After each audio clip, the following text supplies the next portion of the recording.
अस्सलामुअलैकुम viewers, protic computer education में खुश आमदीद।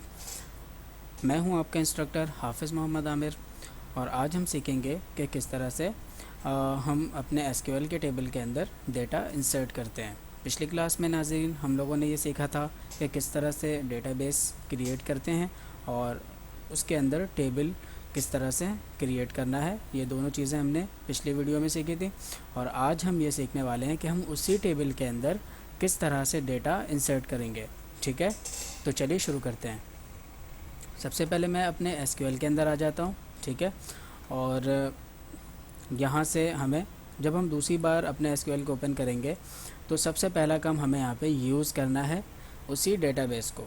ठीक है, तो यूज़ किस पर्पज़ के लिए किया जाता है? बेसिकली एक टाइम पे हमारे पास एक से ज़ायद डेटाबेस हो सकते हैं। ठीक है, तो हमें यहाँ पे एक आइडेंटिफाई करना पड़ता है कि हम किस डेटाबेस के अंदर काम करना चाह रहे हैं। मिसाल के तौर पे मैंने पिछली क्लास में एसएमएस के अंदर काम किया था, तो मैं यूज़ के कीवर्ड को यूज़ करते हुए एसएमएस यहाँ पे यूज़ करूँगा। इसका मतलब क्या होगा कि जब मैं इसे एग्जीक्यूट करता हूँ तो ये करंट जो डेटाबेस है एसएमएस ये एक्टिव हो चुका है इस वक्त। ठीक है, उसके बाद select all from student registration form, जो कि हमने पिछली क्लास में टेबल क्रिएट किया था, ये उस टेबल का नाम है, उसे हम एग्जीक्यूट करेंगे।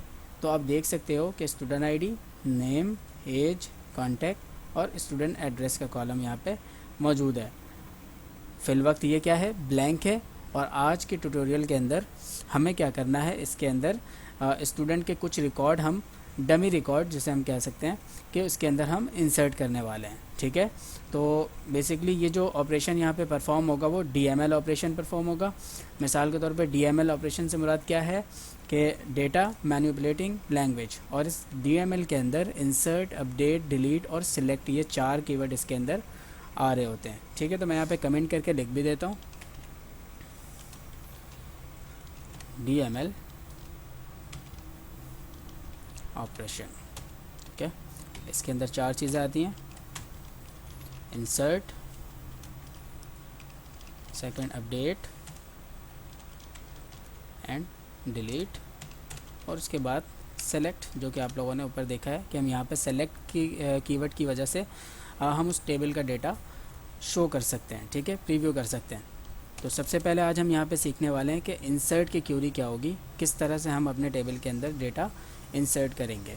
ठीक है, तो सबसे पहले व्यूवर्स हमें ये देखना होगा कि जो कॉलम है इसकी डेटा टाइप क्या है। इंटीजर है तो फिर हमें जो है उसको विदाउट कोटेशन के अंदर रखना है, और अगर इसकी डेटा टाइप जो है वारचार है अगर, तो फिर हमें इसको सिंगल कोटेशन के अंदर देना है। ठीक है, तो उससे पहले मैं यहाँ पे चेक कर लेता हूँ कि किस तरह से हमें पता चलेगा यहाँ पे कि कौन सा जो कॉलम किस डेटा टाइप को होल्ड कर रहा है। ठीक है,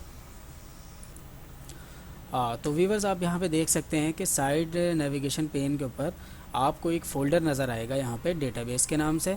ठीक है, और इस डेटाबेस के फ़ोल्डर के अंदर हमें यहाँ पे सर्च करना है अपना डेटाबेस।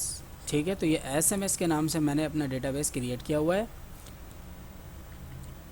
मैं इस प्लस पे क्लिक करूँगा। ठीक है, एंड उसके बाद हमें क्या देखना है, टेबल। तो टेबल पे क्लिक किया मैंने, एंड अगेन मैं यहाँ पे स्टूडेंट रजिस्ट्रेशन फॉर्म के ऊपर क्लिक करूँगा क्योंकि ये हमारा यहाँ पे टेबल मौजूद है। DBO स्टैंड्स फॉर क्या है, डेटाबेस ऑब्जेक्ट। ठीक है, इसको मैंने मज़ीद इसके अंदर मैं आ गया, और अब हमें यहाँ पे चेक करना है कॉलम।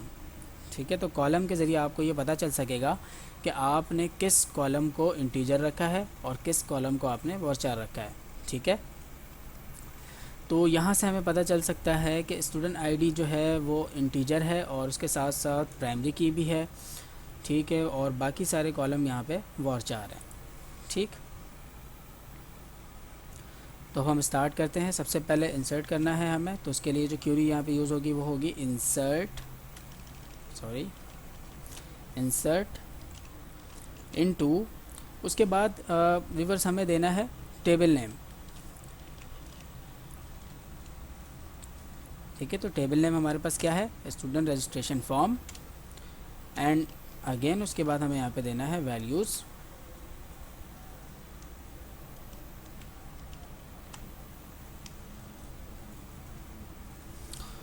और इस तरह से ब्रैकेट ओपन एंड क्लोज। ठीक है,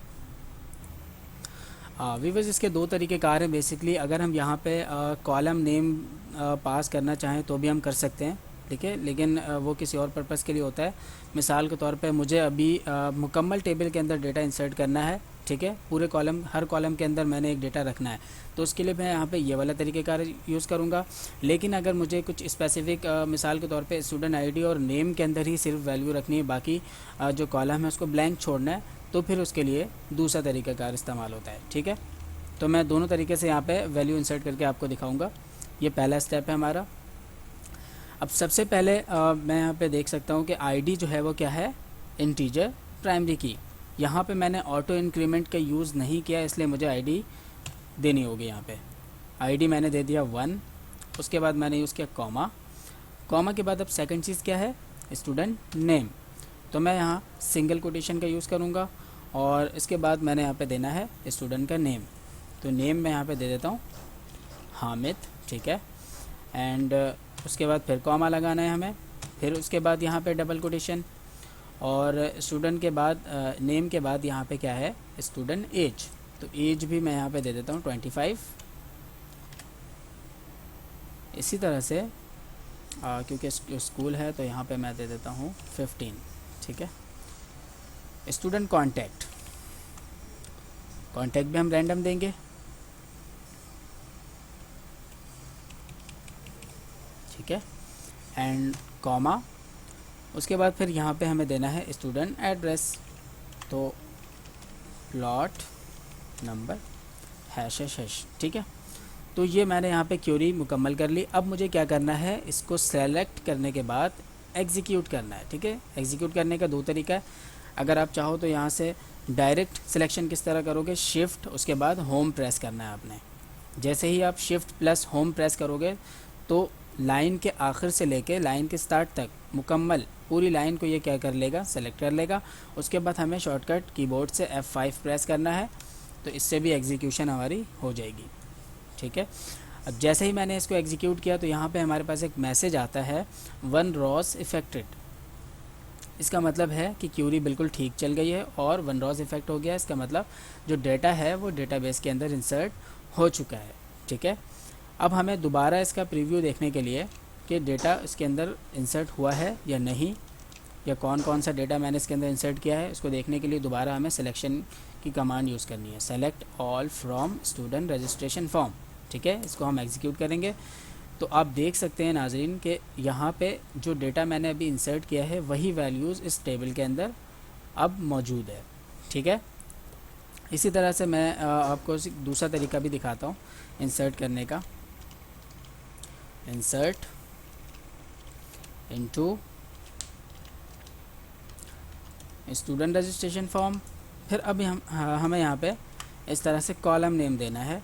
अब कॉलम नेम देने के लिए आपने स्पेलिंग मिस्टेक नहीं करनी। ठीक है, स्टूडेंट आईडी, फिर comma and again student name. इस वाले तरीके से हम जो है अपनी मर्ज़ी से डेटाबेस के अंदर वैल्यू इंसर्ट कर सकते हैं कि किस कॉलम को हमें ब्लैंक छोड़ना है, किस कॉलम के अंदर वैल्यू देनी है या नहीं देनी है, ये हमारे ऊपर डिपेंड करता है। उसके बाद है student age, then again student contact, फिर उसके बाद है स्टूडेंट एड्रेस। ठीक है नाजरीन, एंड अब यहाँ पे हमें क्या करना है, वैल्यूज़ लिखनी है और उसके बाद फिर हम यहाँ पे इस तरह से बिल्कुल वही स्टेप है हमारा, इसे हम यहाँ से कॉपी करेंगे और यहाँ पे लाके पेस्ट कर देंगे। ठीक है, तो ये तरीक़ेकार भी बिल्कुल सेम है। लेकिन अगर मैं इसे अभी एग्जीक्यूट करूँ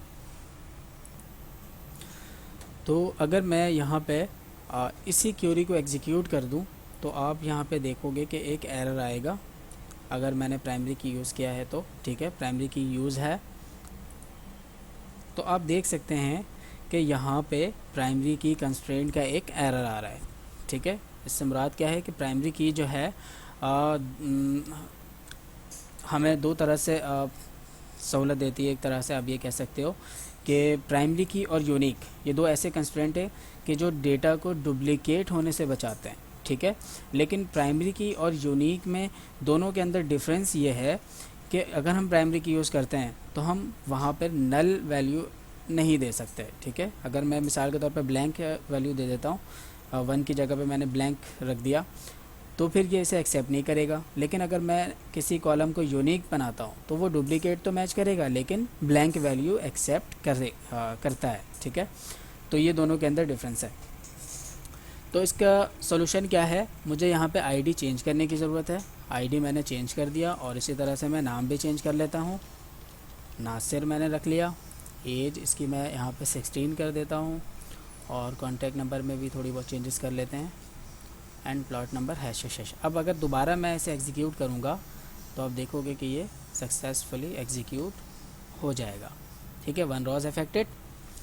और अब अगर मैं सिलेक्ट करके वैल्यू देखने की कोशिश करूं तो आप देख सकते हो यहाँ पे कि 2 डेटा मैंने इंसर्ट कर लिया है और दोनों के तरीक़ेकार अलग अलग हैं, ठीक है। तो नाज़रीन, आप लोगों ने इंसर्ट करने के 2 तरीक़ेकार सीख लिए, ठीक है। अब हमारी नेक्स्ट वीडियो में आप ये सीखोगे कि हम किस तरह से डेटा जो मैंने इंसर्ट किया है इसको अपडेट कैसे करेंगे, ठीक है। क्योंकि मिसाल के तौर पे अगर गलती से मैंने कोई डेटा इंसर्ट कर दिया जो कि हमें नहीं करना चाहिए था, मिसाल के तौर पे स्पेलिंग वगैरह चेंज हो गई, स्पेलिंग मिस्टेक कर दी मैंने, ठीक है, और बाद में मुझे उसको चेंज करने की ज़रूरत महसूस हुई, तो फिर हमें उसे अपडेट करना पड़ता है। तो अपडेट की क्वेरी इंशाल्लाह हम नेक्स्ट ट्यूटोरियल के अंदर सीखेंगे। इससे पहले नाज़रीन, अगर आपने हमारा चैनल सब्सक्राइब नहीं किया है तो बराए मेहरबानी इसे जल्द अज जल्द सब्सक्राइब कर लें, लाइक करें, अपने दोस्तों के साथ शेयर करें हमारी वीडियो को, और बेल आइकन को भी प्रेस करना बिल्कुल भी मत भूलिएगा। क्योंकि जब आप बेल आइकन प्रेस करते हो तो उसके ज़रिए जो भी हमारी लेटेस्ट वीडियो होगी वो आप तक बआसानी पहुंच सकेगी, ठीक है। So keep watching protic computer education. Thank you.